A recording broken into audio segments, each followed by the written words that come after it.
सोलापूर शहरात गॅस टंचाईने नागरिक हैराण असताना एक संतापजनक आणि धक्कादायक प्रकार समोर आला आहे।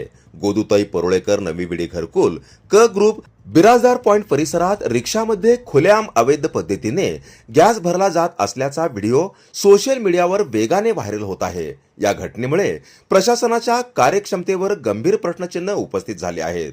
एका बाजूला सामान्य नागरिकांना गॅस सिलेंडरसाठी तासनतास रांगा लावाव्या लागत आहेत, तर काही ठिकाणी दिवसांदिवस प्रतीक्षा करावी लागत आहे। मात्र दुसऱ्या बाजूला काही जण नियमांची सर्रास पायमल्ली करत बिनधास्तपणे अवैध गॅस भरणा करताना दिसत आहेत। हा प्रकार केवळ बेकायदेशीरच नाही तर अत्यंत धोकादायक असून मोठ्या दुर्घटनेची शक्यता नाकारता येत नाही। विशेष म्हणजे सध्या रमजानचा पवित्र महिना सुरू असून गुढीपाडवासारखे सणही जवळ आले आहेत। अशा संवेदनशील काळात नागरिकांना आवश्यक गॅस मिळत नसताना काळ्या मार्गाने साठेबाजी करून काही जण स्वतःचा फायदा करून घेत असल्याचे चित्र संताप वाढवणारे आहे।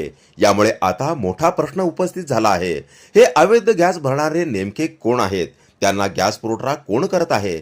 यामागे एखादे मोठे रॅकेट कार्यरत आहे का? स्थानिक नागरिकातून या संपूर्ण प्रकरणाची सखोल चौकशी करण्याची जोरदार मागणी होत आहे। संबंधित गॅस एजन्सी पुरवठा आणि प्रकरणात प्रत्येक दुव्याचा तपास करून दोषींवर कठोरात कठोर कारवाई करण्यात यावी, अशी मागणी जोर धरत आहे। आता सगळ्यांच्या नजरा प्रशासनाकडे लागल्या आहेत।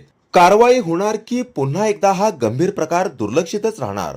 जनता संघर्ष न्यूज, सिद्धार्थ भडकुंबे, सोलापूर।